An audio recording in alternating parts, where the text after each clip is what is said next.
Wala pa bang oras para mag-out of town to beat the heat? No worries dahil dito sa Metro Manila, pwede na rin mag-chillax with and be with nature. City life with nature, nakapagtataka ba? Yan ang kwentong kalye ni Jem Encinas. Jem?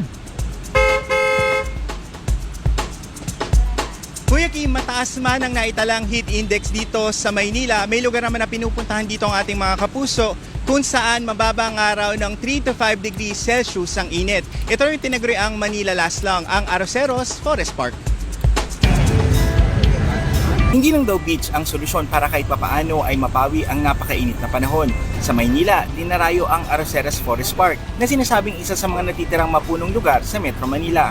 Ang ilang estudyante kahit walang klase dahil sa mainit na panahon, piniling tapusin dito ang kanilang mga proyekto sa eskwelahan. Napili po namin yung Arroceros para po mas malamig nga po, mas presko kaysa po sa mga bahay namin. Ayon sa heat index forecast ng Pag-asa, nasa 38 to 40 degrees Celsius ang posibleng init na maranasan sa Maynila. Pero sa Arroceros Park, mas mababa raw ang init na nararanasan. Ayon sa weather app na aking ginagamit, currently nasa 35 degrees Celsius yung init dito sa Arroceros Forest Park.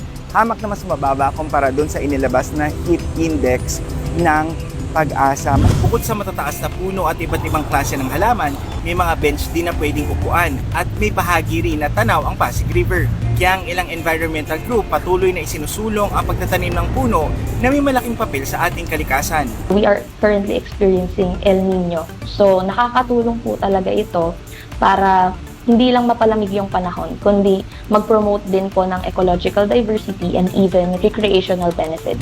Pangalagaan natin ang kalikasan dahil ito rin ang magsisilbi nating proteksyon sa patuloy na pagbabago ng panahon. Live mula dito sa lungsod ng Maynila, ako si Jem Encinas at yan ang kwentong kalyeng dapat alam mo. Kuya Kim? Maraming salamat, Jem Encinas.